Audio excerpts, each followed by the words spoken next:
have the best record in the East, best bench scoring in the NBA. Tyler Hero is probably going to win Sixth Man of the Year. And they are 20-12 against the top 10 teams in the East. I think they will win this convincingly. I'll give it a gentleman's sweep to be kind, but they are going to move past whoever comes out of the play-in game tonight for the Hawks or Cavs. Next is the Sixers and the Raptors. I'm going to take the Sixers in this matchup. I think Joel Embiid is the MVP. They have the two best scorers on the court, obviously, in Embiid and Harden. The Raptors don't have anyone over 6'9" on their roster, so I don't know who's going to slow down Embiid either. I like the Raptors. They are a great regular season team. They are well coached. They are well run, but I think the Sixers move past the Raptors in the first round. Bucks and Bulls, I think this is an easy one. The Bucks went 4-0 against the Bulls, an average win coming by 15 points. The Bulls have really struggled down the stretch of 8-15 records since the All-Star break, and they are 1-14 against the top four teams in the Eastern Conference this season. So I'm going to take the Bucks over the Bulls convincingly. This might be a sweep. The Nets and Celtics. Now, this is a very interesting one. I'm going to take the Nets, but I think this is a very long series. I also think that the Celtics are a regular season team, but the Nets did beat the Celtics in 5 games in the first round in last year's playoffs. We know how that goes. They're very reliant on Jason Tatum, and they are not a great clutch team. The Celtics aren't. 13-22 in clutch time games this season. That's the second worst in the NBA, and we know what KD does when the game is on the line. So I'm going to take the Nets over the Celtics. Moving on to the second round of the Eastern Conference playoffs. The Heat and the 76ers. I'm going with the Heat. Bam Adebayo is an excellent defensive player.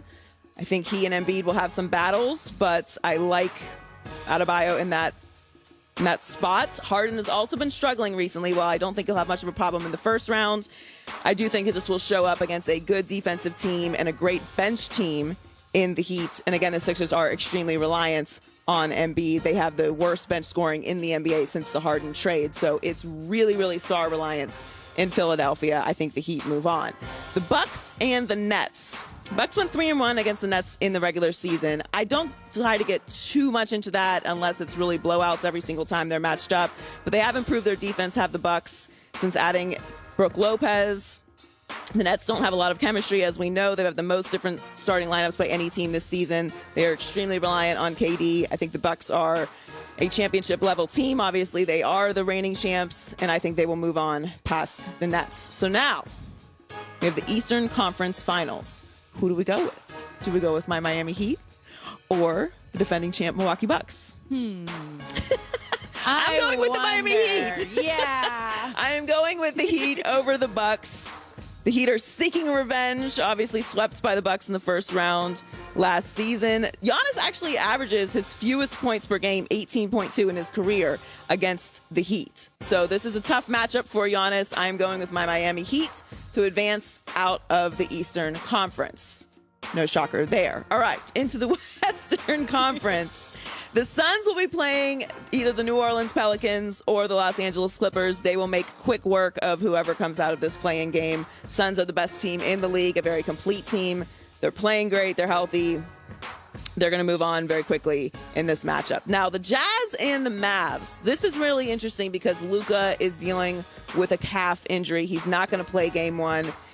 He might not come back at any point during the series, depending on how severe it is. I personally wouldn't even push Luka to come back. We saw how damaging that could be with Kevin Durant in Golden State. I think it's extremely risky. Obviously, it's the playoffs, but the Mavs have never advanced past the first round of the playoffs with Luka Doncic. You don't want to push him and have a tragedy. I think that the Jazz will win this matchup. I would have taken the Mavericks if Luka was healthy, but I'm going to go with the Jazz in this matchup.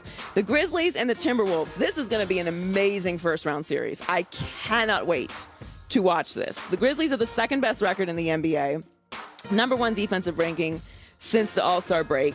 These are the two youngest teams in the league. This is going to be an amazing matchup, but I'm going to go with the Grizzlies in this one. And the Warriors over the Nuggets. The Warriors led the NBA in defensive rating this season. Jordan Poole is having a breakout season, and they're just extremely reliant on Nikola Jokic. There's some talk that Jamal Murray may come back.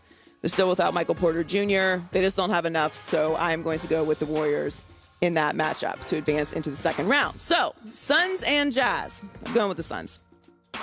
They rank top 3 in both offensive and defensive efficiency. The Jazz have never advanced past the first round of the playoffs since Mitchell joined the team in 2017. They lost 7 of their last 11 games. They're not going to have enough for the Suns. The Suns are going to win that matchup. The Warriors, I believe, will win over the Grizzlies. The Grizzlies are one of the youngest teams in the NBA, average age of 24.4 years old. Ja Morant is obviously spectacular, but he is returning from injury. I think the Warriors are just deeper. They have more veterans. They've been here before. I do think that the Grizzlies are 1 year away, but I don't think it's this year, and I'm going to take the Warriors in that spot. So the Western Conference Finals will be the Phoenix Suns and the Golden State Warriors. I am taking the Suns here. I just think the Suns are the most complete team in the West. They're great top to bottom, great bench, great coaching. Monty Williams has done an amazing job with them, and I just feel like it's their year to make it to the finals again.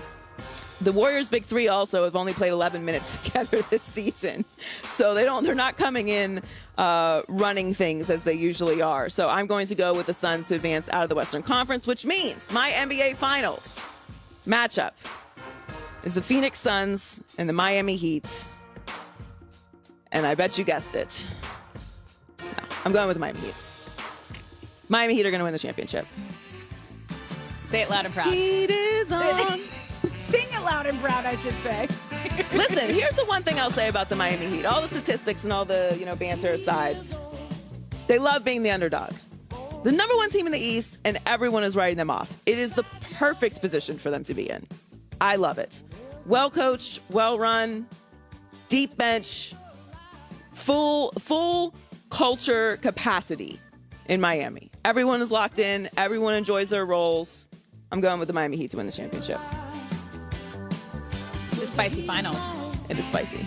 It's hot. It's hot. That's a hot finals. Sorry. We got the Suns. We got the Heat. I had to sneak a dad joke in. All right, let's get to Alex Curry with the news. No. Turn on the news.